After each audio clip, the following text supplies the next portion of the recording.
दोस्तों नमस्कार। आज हम यूपीएससी के जीएस पेपर पर चर्चा करेंगे। और इस समय यूपीएससी के जीएस पेपर हो चुके हैं और इसी से संबंधित आज हम paper one, GS paper one और जीएस पेपर थ्री पर चर्चा करेंगे। बाकी जीएस पेपर टू और जीएस पेपर फोर पर हम अपने अगले किसी वीडियो में चर्चा करेंगे। इनके साथ साथ हम संक्षिप्त में थोड़ा सा कैसे समय प्रबंधन करें इससे संबंधित कुछ प्रश्नों पर भी चर्चा करेंगे। किसी स्टूडेंट के सवाल का हम जवाब भी देंगे। तो दोस्तों आइए हम अपनी शुरुआत करते हैं। यूपीएससी का जो जीएस मेंस पेपर वन है ये आपने देख लिया होगा। और जब आप इस वीडियो को देख रहे हैं तो मैं आपसे ये रिक्वेस्ट करूंगा कि क्वेश्चन पेपर अगर आप अपने हाथ में रख लें तो मुझे लगता है कि चीज़ों को समझने में आसानी होगी। हमारा मूल डिस्कशन दो तीन प्रश्नों के ही इर्द गिर्द रहेगा। और सबसे पहला प्रश्न है कि जो जीएस पेपर वन है और या थ्री है इसमें 20 प्रश्न होते हैं और ये 20 प्रश्न कितने कठिन हैं, हमारा चर्चा का केंद्र बिंदु यही है। और दूसरा फोकस हम इस बात पर करेंगे कि करंट अफेयर्स कितना हेल्पफुल रहा है इस क्वेश्चन पेपर को हेल्प करने में। यानी जिन विद्यार्थियों ने मुख्य परीक्षा दी है अगर उन्होंने करंट अफेयर्स पर ठीक से तैयारी की होगी तो मुझे लगता है कि जीएस पेपर थ्री को तो बहुत ही आसानी से उन्होंने सॉल्व किया होगा। और अगर आपने सिलेबस नहीं देखा है तो एक बार सिलेबस देख लीजिएगा। वैसे हमारा चर्चा का जो आज फोकस है ये उन स्टूडेंटों के लिए है जिन्हें अगले साल 2026 में एग्ज़ाम देना है और लगभग जिन्होंने अपनी तैयारी 2-3 साल पहले शुरू कर ली है। और हम ये मान के चलते हैं कि आपने अपने पूरे सिलेबस को एटलीस्ट एक बार तो ज़रूर पढ़ लिया होगा। तभी आपको हमारे इस वीडियो जो है वो ठीक से समझ में आएगा और इसमें बताई गई बातें आपके लिए रेलेवेंस होंगी। जो नए स्टूडेंट हैं जिन्होंने अभी तैयारी शुरू नहीं की है या जस्ट शुरू ही की है इस वर्ष, उनको थोड़ा सा हो सकता है कि डिफ़िकल्ट लगे कि ये चीज़ें क्या डिस्कस किया जा रहा है। तो कोई नहीं, हम कोशिश करेंगे कि हम दोनों कैटेगरी के विद्यार्थियों के सवालों के जवाब दें या उनके अंदर जो डाउट्स होंगे हमारे इस वीडियो के माध्यम से वो क्लियर हो जाएंगे। दोस्तों आइए शुरू करते हैं। सबसे पहला सवाल है कि 20 जो प्रश्न यूपीएससी के मेंस में जो 20 प्रश्न पूछे गए हैं इसमें ये कितने कठिन हैं। तो मैंने देखा जीएस पेपर वन जिसमें हिस्ट्री है, ज्योग्राफी है, वर्ल्ड ज्योग्राफी होता है, वर्ल्ड हिस्ट्री होता है और सोसाइटी, तीन विषय मिलकर जीएस पेपर वन बनता है। और इस बार क्वेश्चन पेपर बहुत ही आसान है जहाँ तक मैं देख पा रहा हूँ, समझ पा रहा हूँ। इसमें एक भी प्रश्न मुझे ऐसा नहीं मिला जो बहुत ज़्यादा कठिन हो। इवन मैंने अलग से कैटेगराइज करने का प्रयास किया तो मुझे लगभग सारे, एक दो प्रश्नों को छोड़ दें तो सारे प्रश्न मुझे आसान ही लगे।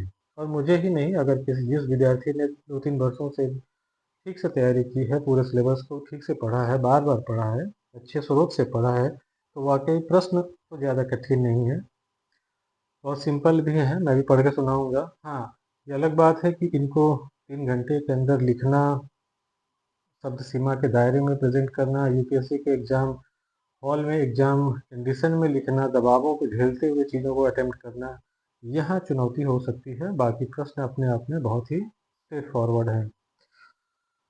For example question number one जो है वो बिल्कुल भारत हड़प्पा कालीन वास्तुकला की विशेष पहलुओं की चर्चा कीजिए। क्वेश्चन नंबर वन देखिए कितना सिंपल है। डिस्कस, मैं हिंदी इंग्लिश दोनों पढ़ दूंगा, आप समझ सकते हैं। Discuss the salient features of the Harappan architecture. Answer in 150 words. 150 शब्दों में जवाब देना था और आपको बस इसमें जो हड़प्पा कालीन वास्तुकला के विशेष पहलू हैं उनको बताना है। 150 शब्दों में अगर एक लाइन में 10 वर्ड होते हैं तो आप बहुत ज़्यादा लिखेंगे तो 15 वाक्य ही लिखेंगे। तो इस प्रश्न में बिल्कुल आपको उन पहलुओं को बताना है जिन स्टूडेंटों ने हल्का सा इंट्रोडक्शन, 20, 25, 30 शब्दों में इंट्रोडक्शन देकर और सीधे सीधे इसके फीचर्स को लिखा होगा। 1 2 3 4 5 6 7 8 की वहाँ ये चीज़ें थी वास्तुकला से संबंधित, या हड़प्पन आर्किटेक्चर में क्या क्या विशेषताएं थी, मकान कैसे बनते थे, सड़क कैसे बनते थे, उनके अपने घरों का डिज़ाइन कैसा था, महलों का डिज़ाइन कैसा था, ईंटें कच्ची थी कि पक्की थी। इन चीज़ों को सिंपल छोटे-छोटे एक लाइनों में अगर आपने 10-12 लाइन लिखा होगा या 10-12 पॉइंट भी लिखे होंगे, तो आपका ये आंसर बिल्कुल जस्टिफाइड होगा, बिल्कुल ठीक होगा। इसमें ऐसा कुछ भी नहीं है कि जिसके लिए आपको निष्कर्ष लिखने की आवश्यकता है। अगर किसी ने निष्कर्ष नहीं लिखा है तो कोई डरने की बात नहीं है, बिल्कुल ठीक है। अगर किसी ने निष्कर्ष लिखा भी है तो उसके लिए भी कोई विशेष वो नहीं मिलने वाला है। इस क्वेश्चन में निष्कर्ष की आवश्यकता ही नहीं है। इसी तरह अगला क्वेश्चन भी है, वो अभी बहुत हिस्ट्री का ही है, मेडाइवल इंडिया से है। अकबर के धार्मिक समन्वयता के प्रमुख पहलुओं का परीक्षण कीजिए। अकबर से संबंधित ये क्वेश्चन है और इसका इंग्लिश वर्जन है, examine the main aspects of Akbar religious syncretism.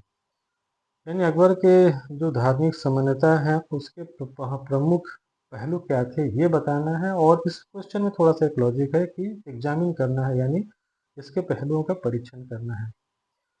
परीक्षण वाले क्वेश्चनों में, यानी जिस प्रश्न के अंत में परीक्षण कीजिए, आलोचना या समालोचना कीजिए, क्रिटिकली एग्जामिन कीजिए, ऐसे प्रश्नों में निष्कर्ष होना बहुत जरूरी है। और आपको अकबर के इस धार्मिक सामान्यता के जो प्रमुख पहलू हैं उनको बताना है कि वो क्या क्या थे और कितने बेहतर थे, कितने बेहतर नहीं थे, इतिहासकारों ने कहाँ तक बढ़ा चढ़ाकर लिखा है, ये सारी बातें बतानी थी।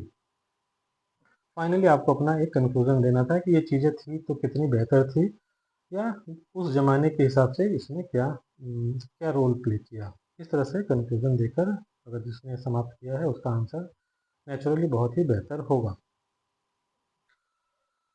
तीसरा, चौथा, पांचवा क्वेश्चन भी सिंपल ही है और बहुत ज़्यादा कठिन नहीं है। मैं सारे प्रश्नों को नहीं, बाकी बीच बीच के जो क्वेश्चन हैं कैसे हैं वो समझाने का प्रयास कर रहा हूँ। जैसे क्वेश्चन नंबर 7 भूगोल का क्वेश्चन है कि सुनामी क्या है। बहुत सिंपल और सीधा सा प्रश्न है। व्हाट आर सुनामीज, वे कैसे और कहाँ बनती हैं, इनके क्या परिणाम होते हैं, उदाहरण के साथ समझाना है। बिल्कुल सिंपल सा क्वेश्चन है और एक बार अगर आपने पढ़ा होगा तो उसके लिए बहुत ज़्यादा लिखने की आवश्यकता, बहुत ज़्यादा इसके लिए तैयारी की आवश्यकता थी नहीं। आए दिन अखबारों में आप सुनते होंगे कि सुनामी आई है जापान में, अभी रूस में सुनामी आई है। जिन लोगों ने थोड़ा बहुत वीडियोस भी देखा होगा वो भी इसके बारे में काफ़ी ठीक से लिख सकते हैं उदाहरण के साथ। जब भी भूकंप उत्पन्न होता है ऐसे इलाकों में जो समुद्र के किनारे हैं तो सुनामी आने का खतरा बहुत ज़्यादा होता है। तो बहुत सिंपल सा एक क्वेश्चन है। क्वेश्चन नंबर 8, 9, 10 भी आपको संक्षेप में तेजी से मैं बता देता हूँ कि भारत में स्मार्ट शहर से संबंधित क्वेश्चन है। क्वेश्चन नंबर 9, भारत में सिविल सेवा का लोकाचार आदि राष्ट्रवादी चेतना से संबंधित है। क्वेश्चन नंबर 10 भी आप जरा देखिए, ये भी थोड़ा सा गौर करने लायक है। क्या आपको लगता है कि वैश्वीकरण का परिणाम केवल आक्रामक उपभोक्ता संस्कृति ही है? न्यूज़पेपर और देश दुनिया की खबरों पर अगर आपने नज़र बनाए रखा है तो आराम से इस प्रश्न का उत्तर दिया जा सकता है, बिना किसी विशेष तैयारी के, बिना किसी विशेष लाग लपेट के। तो इस तरह से जीएस पेपर 1 जो है बिल्कुल बहुत ही स्ट्रेट फॉरवर्ड है, सीधे सीधे प्रश्न है। एक आध प्रश्न थोड़े से अच्छे हैं, बाकी बहुत ज़्यादा इसमें कुछ ऐसा नहीं है जिसके लिए किसी विशेष नोट्स की आवश्यकता पड़े या विशेष अध्ययन की आवश्यकता पड़े। इंडियन सोसाइटी हो या पर्यावरण और सतत विकास का टॉपिक कौन नहीं पढ़ता है। डे वन से जब आप इन्वायरमेंट पढ़ते हैं या इकोनॉमी पढ़ते हैं तो environment versus environmental protection versus जो है सस्टेनेबल का जो चैलेंजेस हैं और देश के गरीब लोगों पर इसका क्या प्रभाव पड़ता है, ये सारे डिस्कशन हम सब सुनते ही आए हैं। इस बिल्कुल करंट बेस्ड है। क्वेश्चन नंबर 18 भी है कि आधुनिक समाज में स्वास्थ्य संबंधित चिंताएं बढ़ने के बावजूद फास्ट फूड उद्योग बढ़ रहे हैं। आप इसको कैसे देखते हैं? शहरीकरण के ये दुष्परिणाम है। जैसे जैसे शहरीकरण उत्पन्न हो रहा है, बढ़ रहा है, लोगों के पास समय नहीं है, सुबह उठ के ड्यूटी भागना है तो फिर खाएंगे क्या, तो फास्ट फूड का चलन बढ़ते जा रहा है।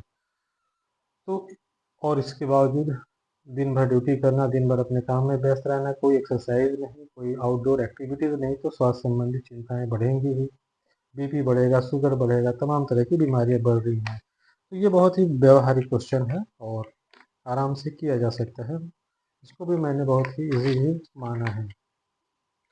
कुल मिलाकर पेपर 1 जो है बहुत साधारण और ठीक है। एक आध दो प्रश्न तो हमेशा अच्छे ही होते हैं, पर अगर वो एक सामान्य सा बात कहा जाए तो ये बात काफ़ी आरामदायक है और बहुत सारे स्टूडेंटों ने इसको बहुत बेहतरीन तरीके से लिखा होगा। इस पेपर में अगर आपने कोई मिस्टेक कर दिया या जल्दीबाजी में या किसी अन्य दबाव में आकर किसी क्वेश्चन को छोड़ दिया तो समझ लीजिए कि आपने अपना नुकसान ही कराया है। अब आते हैं हम लोग जीएस पेपर 3 जो जिसका जिसमें जीएस पेपर जो 3 होता है उसमें technology, economic development, biodiversity, environment, security और डिजास्टर मैनेजमेंट का टॉपिक शामिल है। इतने सारे 6 विषयों को मिलाकर जीएस पेपर 3 बनता है। इसमें भी प्रश्न कैसे हैं ये हमारे लिए इम्पोर्टेंट नहीं है, प्रश्न तो इसके ठीक ही होते हैं और हालांकि ये टोटली मुझे लगता है कि करंट अफेयर्स बेस्ड ही हैं। अगर आपने बेसिक बुक से पढ़ा और उसके बाद लगातार साल भर अपने करंट अफेयर्स जैसे the Hindu, the Indian express या एक दो अच्छे संस्थानों के नोट्स को फॉलो किया तो सारे प्रश्न आपने बहुत अच्छे से दिए होंगे, इसमें कोई दो राय नहीं है। हम इसमें ये देखने देखने का प्रयास करेंगे कि करंट अफेयर्स इस पेपर के लिए कितना हेल्पफुल है। जीएस पेपर 1 2 तो सब्जेक्ट बेस्ड है, जीएस पेपर 4 भी जो नीति शास्त्र है वो भी सब्जेक्ट बेस्ड है। ये विषय सब्जेक्ट बेस्ड तो है पर इसकी तुलना में इसमें वैल्यू एडिशन के बहुत स्कोप हैं। वैल्यू एडिशन यानी आपको लगातार करंट अफेयर्स के माध्यम से आपदा प्रबंधन, technology, economic development, biodiversity, environment और सुरक्षा से संबंधित टॉपिकों पर अपडेट करते रहना है। तो मैंने देखा और मैंने पाया कि अगर आपने अच्छे नोट्स के साथ लगातार अपडेट रहे हैं करंट अफेयर्स के मामले में तो ये प्रश्न पत्र आपने बेहतर ही लिखा होगा। हम कुछ प्रश्नों को ही देखेंगे कि क्या स्थिति है। जैसे क्वेश्चन नंबर 2 है, भारतीय अर्थव्यवस्था के समक्ष वे कौन कौन सी चुनौतियां हैं जो जब विश्व स्वतंत्र व्यापार और बहुपक्ष पक्षीयता से दूर होकर संरक्षणवाद तथा द्विपक्षीयता की ओर बढ़ रहा है। बहुत सिंपल और स्ट्रेट फॉरवर्ड क्वेश्चन है। क्वेश्चन नंबर 3, भारत में किसानों द्वारा उच्च मूल्य वाली फसलों के चयन के निर्णय प्रभावित करने वाले कारकों की व्याख्या से संबंधित है। इसी तरह कुछ और भी क्वेश्चन हैं। क्वेश्चन नंबर 9 और 10 आप देखिए। क्वेश्चन नंबर 9 बहुत सिंपल क्वेश्चन है कि आतंकवाद एक वैश्विक महाविपत्ति है। Terrorism is a global scourge. Bharat में यह किस किस रूप में प्रकट हुआ है, समसामयिक उदाहरणों के साथ आपको व्याख्या करना है। और लास्ट में ये भी बताना है कि राज्य द्वारा कौन कौन से जवाबी उपाय अपनाए गए हैं। 150 शब्दों का प्रश्न है, 10 पॉइंट आप लिख सकते हैं इसमें, 10-12 पॉइंट कैसे कैसे ये चीज़ें चल रही हैं। बहुत सिंपल सा क्वेश्चन है। क्वेश्चन नंबर 10 भी आप देखिए कि भारत सरकार ने हाल ही में घोषणा की है कि वामपंथी उग्रवाद 2026 तक समाप्त कर दिया जाएगा। अगर आप न्यूज़ सुनते रहते हैं तो आप अक्सर पाएंगे कि हमारे गृह मंत्री अमित शाह जी अक्सर ये कहते हैं कि हमने वामपंथी उग्रवाद का बहुत हद तक सफाया कर दिया है।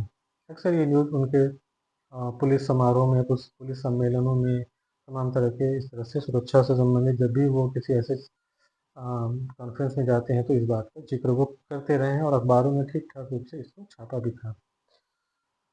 तो करंट अफेयर्स कितना हेल्पफुल है इसका एक बहुत अच्छा ये उदाहरण है और ये क्वेश्चन बताता है कि आपको करंट अफेयर्स पे ठीक से नज़र बनाए रखने की आवश्यकता है। बाकी जो भी क्वेश्चन है, जैसे क्वेश्चन नंबर 15 है, नैनो प्रौद्योगिकी कृषि के क्षेत्र में महत्वपूर्ण उन्नति कैसे प्रदान कर सकती है तो क्वेश्चन बिल्कुल सिंपल और सिलेबस में क्लियरली ये लिखा हुआ है कि achievement in the field of science, technology and biotechnology issue related to intellectual property rights, robotics, nanotechnology। तो क्लियरली टॉपिक है और वहाँ से ये प्रश्न उठा के दिया गया है। बाकी लगभग सारे प्रश्न वैसे ही हैं, सिलेबस से बाहर कुछ भी नहीं है। कुछ क्वेश्चन जो भारत के लिए इम्पोर्टेंट है, जिस दिशा में भारत काम कर रहा है वो भी पूछा गया है। जैसे क्वेश्चन नंबर 16 है, भारत ने एक सेमी कंडक्टर विनिर्माण केंद्र बनने का लक्ष्य रखा है। तो अक्सर मोदी जी अपने भाषणों में कहते रहते हैं कि हमारे देश का ये लक्ष्य क्या है, हमने ऊर्जा 2047 तक ऊर्जा लक्ष्यों को पाने का ये रखा है, हमने ये टारगेट किया है। ये सारी बातें आपको नोट कर लेना चाहिए। अगले साल के लिए भी आप अपने प्लानिंग में इन चीज़ों को नोट करके रख सकते हैं। पेरिस समझौता, जलवायु परिवर्तन, ये सब टॉपिक बच्चे डे 1 से ही पढ़ते हैं और यही क्वेश्चन पूछा भी गया है। नॉर्थ ईस्ट में हमेशा शांति को लेकर विवाद चलते रहता है, सुरक्षा चुनौतियां वहाँ रहती हैं और ये टॉपिक ऐसा है कि जिसको पढ़ना ही चाहिए। क्वेश्चन नंबर 19 भी, उत्तर पूर्वी राज्यों में आंतरिक सुरक्षा और शांति प्रक्रिया में कौन कौन सी चुनौतियां हैं यही पूछा है।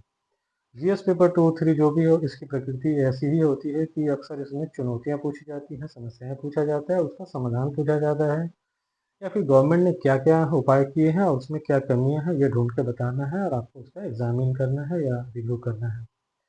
इस पेपर की प्रकृति इसी तरह के प्रश्नों के इर्द-गिर्द घूमती रहती है। तो प्रश्न तो कठिन है भी नहीं, बाकी समय के साथ शब्द सीमा के दायरे में लिखना अपने आप में एक बड़ी चुनौती ज़रूर रही है।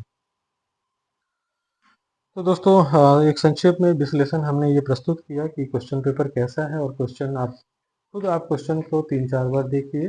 जिन स्टूडेंट्स को अगले साल एग्ज़ाम देना है, उन्हें चाहिए कि इन प्रश्नों को बार-बार पढ़ें, अपने स्टडी टेबल के सामने इन्हें चिपका के रख दें, ताकि आगे आप इसी को आधार बनाकर अपनी तैयारी को करते रहेंगे। मुझे उम्मीद है कि अगले साल आप बेहतर स्थिति में होंगे। एक चीज़ और है कि मुख्य परीक्षा का जो प्रश्न पत्र है, उसे देखकर ऐसा कहा जा सकता है कि मेंस बहुत आसान है। आज के ज़माने में प्रारंभिक परीक्षा को पास करना वाक़ई कठिन हो गया है, और अगर आप प्रारंभिक परीक्षा पास कर लेते हैं, तो समझ लीजिए कि आपने लगभग 90% चांसेस है कि अब आप इस एग्ज़ाम में फाइनली रूप से सफल हो जाएँगे, क्योंकि मुख्य परीक्षा का जिस तरह से प्रश्न पत्र आया है, ये कठिन तो नहीं है। अब बात करते हैं कि समय प्रबंधन कैसे करें। किसी स्टूडेंट ने ये क्वेश्चन भेजा था कि सर, समय प्रबंधन कैसे करें, इस पे हमें ज़रा गाइड कर दीजिए। तो दोस्तों, यूपीएससी की तैयारी हो या जीवन की किसी भी चीज़ की तैयारी, समय प्रबंधन बहुत ही इम्पोर्टेंट पार्ट होता है। अगर आपने अपनी चीज़ों को प्रबंध करना नहीं सीखा, तो समझ लीजिए कि आप इस रेस में बाहर हो जाएंगे या फिर बहुत ही पीछे रह जाएंगे। यूपीएससी की तैयारी से संबंधित अगर समय प्रबंधन की बात करें, तो सवाल है कि समय प्रबंधन की समस्या किसको आती है। नए स्टूडेंटों को ये समस्या नहीं आती है, उन्हें तो जैसे क्लासेज में, जैसे कोचिंग सेंटर में बताया जाता है, वैसे चलते हैं। ये समस्या जो अमूमन क्लासेस कर चुके होते हैं, जिनका विषय लगभग तैयार हो चुका होता है, उनके समझ ये समस्याएं आती हैं। आमतौर पर देखा जाता है कि ऐसे स्टूडेंट या तो तैयारी 3-4 साल हो चुका है, अब वो कोई किसी न किसी जॉब में किसी का सिलेक्शन हो गया है, तो उसके पास समय नहीं है। किसी का पुलिस में हो गया है, कोई आईआरएस बन चुका है, रैंक लाना है, किसी को एसएससी में, किसी को रेलवे में नौकरी मिल गई है, कोई टीचर बन गया है और फिर यूपीएससी की तैयारी अपनी जारी रखा है, तो उनको समय प्रबंधन का ये समस्या आता है। या फिर कुछ लोग ऐसे भी हैं जो तैयारी के साथ साथ, और जब एग्ज़ाम 2-3 बार नहीं निकलता है, तो वो जाकर इग्नू से या किसी अन्य यूनिवर्सिटी से एमए वगैरह में एडमिशन ले लेते हैं, तो फिर ये समस्याएं आती हैं। खैर, जो भी हो, अगर आपको समय प्रबंधन से संबंधित समस्या आ रही है, तो आप अपने प्रायोरिटीज़ को तय कर लीजिए। ये देखिए कि आपके लिए फर्स्ट प्रायोरिटी क्या है और कौन सा एग्ज़ाम आपके सामने है। अगर अगले 2-3 महीने में किसी कोई एग्ज़ाम है, तो आप पहले उसकी तैयारी करिए। अपने दिन का सारा मैक्सिमम समय उस एग्ज़ाम या उस चीज़ों को पढ़ने में लगाइए। बाकी चीज़ों को आप पीछे कर सकते हैं। दूसरा तरीका ये भी हो सकता है कि अगर आपके पास दिन भर में 10, 12, 14 घंटे बनते हैं, तो आप उसको रेशियो में डिवाइड कर लीजिए। जो इम्पोर्टेंट सब्जेक्ट है, उसको ज़्यादा समय दीजिए, यानी उस आप 60 टू 70% दिन का जो समय है, उस अपने विषयों को पढ़ने में लगाइए। 20-30% समय, 35% समय अन्य दूसरा जो आपका सेकंड लक्ष्य है, उसमें आप लगा सकते हैं। टाइम को रेशियो में डिवाइड करके चीज़ों को पढ़ना समझना बहुत इम्पोर्टेंट है, और ये मैनेजमेंट का एक बेहतर तरीका हो सकता है। बाकी यहाँ यह भी ध्यान रखने की आवश्यकता है कि एक दिन में आप कितने विषय पढ़ेंगे। बहुत सारे स्टूडेंट हर 1.5-2 घंटे में विषय बदल देते हैं, यानी एक दिन में 5-6 विषय पढ़ लेते हैं। 2 घंटा ये विषय, 2 घंटा वो विषय, 2 घंटा वो विषय, 1.5 घंटा ये कर लिया, वो कर लिया। मेरे ख्याल से ऐसे करने से बेहतर है कि आप एक दिन में बस 2 ही विषय पढ़ें। 4-4 घंटे अगर आपने एक विषय को नहीं पढ़ा, तो फिर क्या पढ़ा। 4-5 घंटा एक विषय पढ़िए फर्स्ट हाफ में, फिर उसके क्वेश्चन देखिए। सेकंड हाफ में दूसरा विषय पढ़िए या दूसरा सब्जेक्ट पढ़िए, उसके क्वेश्चन देखिए, वो विषय किन किन चीज़ों से लिंक है, उसके साथ एक लिंक बनाइए, और फाइनली 1-8 घंटे समय निकाल कर चीज़ों को नोट डाउन करिए या फिर एक आंसर लिख दीजिए। एक दिन में अगर आप इतना ही करते हैं, तो ये बहुत है, पर्याप्त है। बहुत ज़्यादा सब्जेक्ट पढ़ना और डेली बदलने से बेहतर है कि लगातार 2-3 दिन तक 2 ही विषय पढ़ें, 6-6 घंटे करके, 5-5 घंटे करके दिन में उनको पढ़िए और लिखिए। यानी 2 काम होना चाहिए, दिन में 2 विषय और आंसर राइटिंग। अगर ऐसा आप करते हैं, तो आई थिंक कि ठीक चलेंगे और फिर बहुत ज़्यादा चीज़ों को एक्वायर कर पाएंगे। पढ़ने का मुझे लगता है कि ये बहुत ही अच्छा और सटीक तरीका है। इस बारे में हम फिर आपसे कमेंट और आपकी राय जानेंगे और बाद अगले किसी फिर लेक्चर में हम इन चीज़ों को और बेहतर तरीके से क्लियर कर देंगे। अ,